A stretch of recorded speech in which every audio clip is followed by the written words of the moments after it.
ప్రియమైన విద్యార్థులు, ఈరోజు మనం 9వ తరగతిలోని జీవశాస్త్రంలోని 6వ పాఠమైన జ్ఞానేంద్రియాలనే పాఠ్యాంశం గురించి చదువుకుందాం.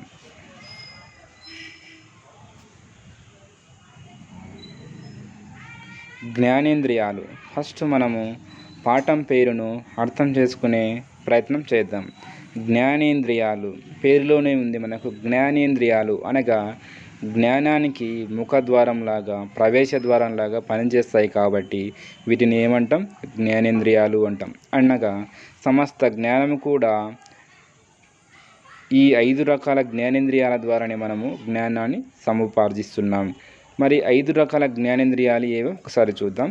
కన్ను, చెవి, ముక్కు, నాలుక, చర్మం. జ్ఞానేంద్రియాలు ఎన్ని అంటే 5. కన్ను, చెవి, ముక్కు, నాలుక, చర్మం. ఈరోజు పాఠ్యాంశంలో 5వ జ్ఞానేంద్రియమైన చర్మం గురించి ఒక్కసారి చర్చిద్దాం. చర్మం యొక్క విధులు. మరి చర్మం అనేది మన శరీరం లోపల ఉన్న అన్ని అవయవాలకెల్లా పెద్ద అవయవం ఏదంటే చర్మం. మరి చర్మం ప్రధానంగా మన శరీరంలోని అంతర భాగాలను రక్షిస్తూ ఉంది. అంటే శరీరం లోపల అంతర్భాగాలను రక్షిస్తూ ఉంది చర్మం. అదేవిధంగా మనకు హానికర సూక్ష్మజీవులు ఏవైతే ఉన్నావో వాటిని శరీరం లోపలికి ప్రవేశించకుండా అడ్డుకుంటుంది. అంటే చర్మం ఒక రక్షణ పొరలాగా పనిచేస్తుంది. సెకండ్ వన్, చర్మం ఒక విసర్జక అవయవంగా కూడా పనిచేస్తుంది.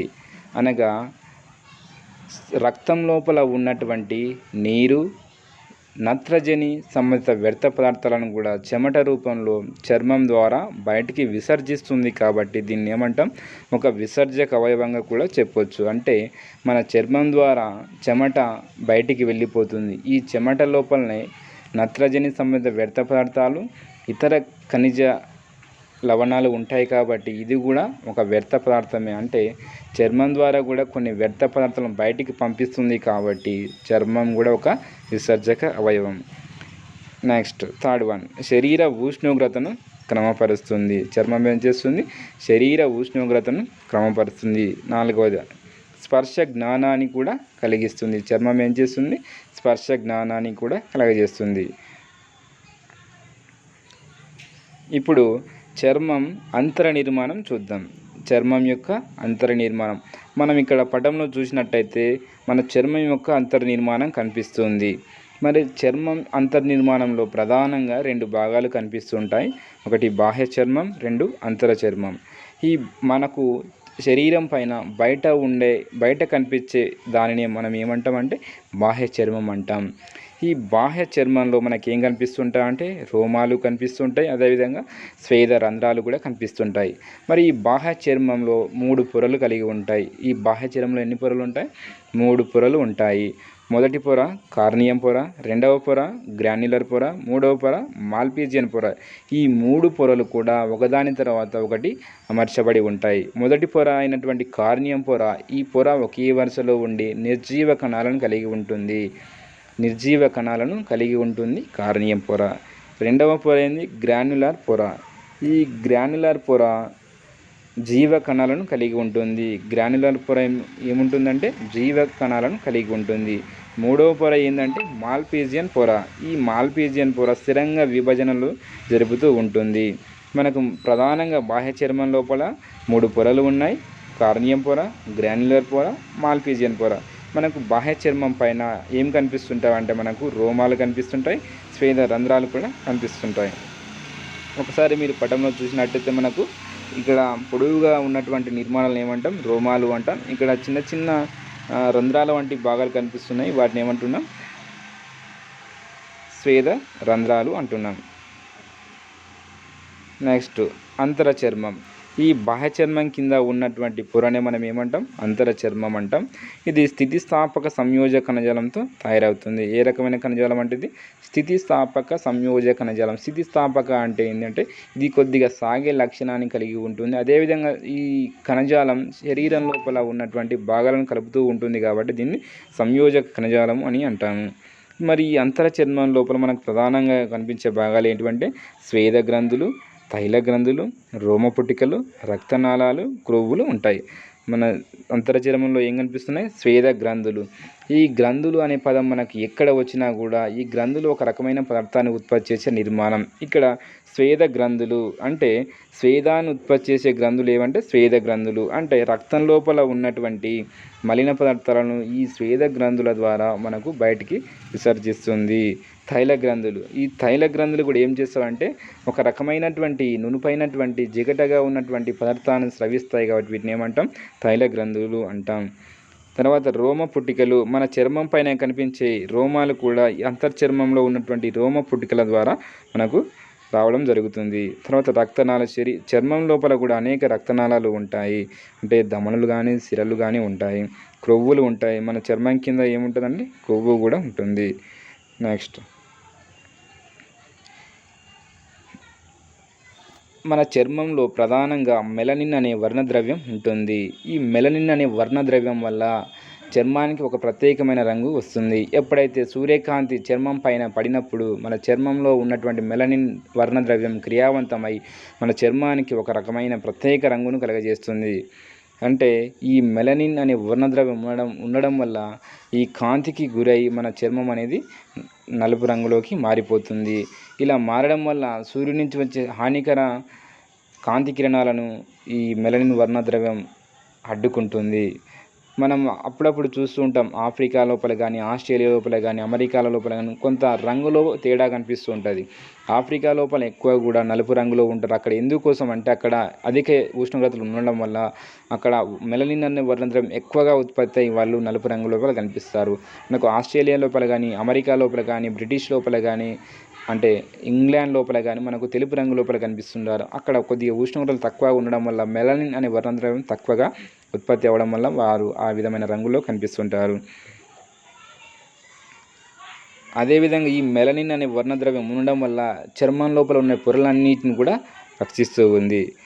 మరి మన చర్మం మూడు రకాలకు స్పందిస్తూ ఉంటుంది. పీడనానికి, ఉష్ణోగ్రతకి, తర్వాత స్పర్శకు సంబంధించినటువంటి వాటికి మన చర్మం స్పందిస్తూ ఉంటుంది. మొదటి స్పర్శకు సంబంధించినటువంటి గ్రాహకాలు ఏంటంటే స్పర్శ గ్రాహకాలు. మనల్ని ఇతరులు ఎవరైనా సరే మనల్ని టచ్ చేసినప్పుడు మనకు ఆ టచ్ అనే జ్ఞానం మనకు కనిపిస్తుంది. దీనికి కారణం ఏంటంటే మన చర్మం లోపల స్పర్శ గ్రాహకాలు ఉండడం వల్ల ఎవరో మనల్ని టచ్ చేస్తున్నారు అనే జ్ఞానాన్ని మనకు అందిస్తుంది. అట్లా జ్ఞానాన్ని అందించేటివి ఏంటివంటే మనకు స్పర్శ గ్రాహకాలు. స్పర్శ గ్రాహకాలు మనం ఏం చేస్తున్నాయి? స్పర్శను కలగజేస్తున్నాయి. తర్వాత పీడనానికి సంబంధించిన గ్రాహకాలు ఏంటివంటే పెసీనియం గ్రాహకాలు. ఎవరైతే మనల్ని గుచ్చినా తర్వాత గిచ్చినా మనకు ఒక రకమైన నొప్పి బాధ కలుగుతుంది. దీనికి సంబంధించిన గ్రాహకాలు ఏంటివంటే పెసీనియం గ్రాహకాలు. అంటే ఈ పీడనానికి సంబంధించినటువంటి గ్రాహకాలు ఏవైతే ఉన్నాయో వాటిని ఏమంటున్నాం? పెసీనియం గ్రాహకాలు అంటున్నాం. ఉష్ణోగ్రతకు సంబంధించిన గ్రాహకాలను ఏమంటున్నాం? నాసిప్టార్లు అంటున్నాం. అంటే మన చర్మం లోపల ఈ 3 రకాలకు సంబంధించిన గ్రాహకాలు ఉండడం వల్లనే మనం స్పర్శకు సంబంధించిన జ్ఞానాన్ని తెలుసుకుంటున్నాం, పీడనానికి సంబంధించిన జ్ఞానాన్ని తెలుసుకుంటున్నాం, తర్వాత ఉష్ణోగ్రతకు సంబంధించిన జ్ఞానాన్ని కూడా తెలుసుకుంటున్నాం. నెక్స్ట్ చర్మం గురించి తీసుకోవలసిన జాగ్రత్తలు. మనకి ఇదందరికీ తెలిసిన విషయమే. చర్మం గురించి తీసుకోవాల్సిన జాగ్రత్తలు ఏముంటాయి? ప్రధానంగా మనం రోజు స్నానం చేయాలి, శరీరాన్ని సబ్బుతో శుభ్రం చేసుకోవాలి. అదేవిధంగా మన చర్మం పైన ఎప్పుడైనా దురద కానీ, ఎరుపు రంగు మచ్చలు కానీ చర్మం పైన ఏవైనా కనపడిన సందర్భం లోపల తొందరగా మనము చర్మ వ్యాధి నిపుణునికి సంప్రదించాలి. ఈ విధంగా మనం చర్మం గురించి తీసుకోవాల్సిన జాగ్రత్తలు కనిపిస్తున్నాయి. చర్మానికి వచ్చే కొన్ని వ్యాధులు మనకి ఇక్కడ మన ఫోటోలో చూస్తే కొన్ని రకాలమైనటువంటి చర్మానికి సంబంధించిన వ్యాధులు కనిపిస్తున్నాయి. ప్రధానంగా సోరియాసిస్ ఉంటుంది, తర్వాత స్కిన్ క్యాన్సర్ ఉంటుంది, అక్నే ఉంటుంది, అలర్జిక్ కూడా ఉంటుంది, బొల్లి కూడా ఉంటుంది. ఇవన్నీ కూడా స్కిన్కి సంబంధించినటువంటి వ్యాధులు. మనకు కొన్ని రకాల సూక్ష్మజీవుల వలన కూడా చర్మానికి కొన్ని రకాల వ్యాధులు వస్తున్నాయి. వైరస్ల వలన ప్రధానంగా వచ్చే వ్యాధులు ఏంటంటే పొంగు మరియు ఆటలమ్మ. వైరస్ల వలన వచ్చే వ్యాధులు ఏంటంటే పొంగు మరియు ఆటలమ్మ. బ్యాక్టీరియా వల్ల వచ్చే వ్యాధి ఏంటంటే కుష్టు వ్యాధి. బ్యాక్టీరియా వల్ల వచ్చే వ్యాధి చర్మానికి ఏదంటే కుష్టు వ్యాధి. శిలీంధ్రాల వల్ల వచ్చే వ్యాధి ఏంటంటే తామర. దీన్ని మనం ఏమంటామంటే సాధారణంగా గజ్జి అంటాము. అంటే గజ్జి అనేది కూడా ఒక శిలీంధ్రం వలన వచ్చేటువంటి చర్మ వ్యాధి.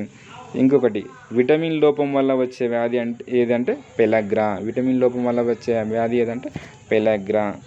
ఈ పెలగ్రా అనే వ్యాధి దేని లోపం వల్ల వస్తుందంటే విటమిన్ లోపం వల్ల వస్తుంది. తర్వాత మెలనిన్ లోపం వల్ల వచ్చే వ్యాధి ఏదంటే బొల్లి. మన చర్మం లోపల మెలనిన్ అనే వర్ణద్రవ్యం ఉంటుంది కదా, ఆ మెలనిన్ అనే వర్ణద్రవ్యం లోపించినట్టయితే మనకు బొల్లి అనే వ్యాధి వస్తుంది. ఈ బొల్లి అనే వ్యాధి యొక్క లక్షణాలు ఏ విధంగా ఉంటాయంటే చర్మం పైన తెలుపు రంగులో మచ్చలు మనకు కనిపిస్తూ ఉంటాయి. ఈ విధంగా చర్మానికి వచ్చే సాధారణమైనటువంటి వ్యాధులు. So thank you.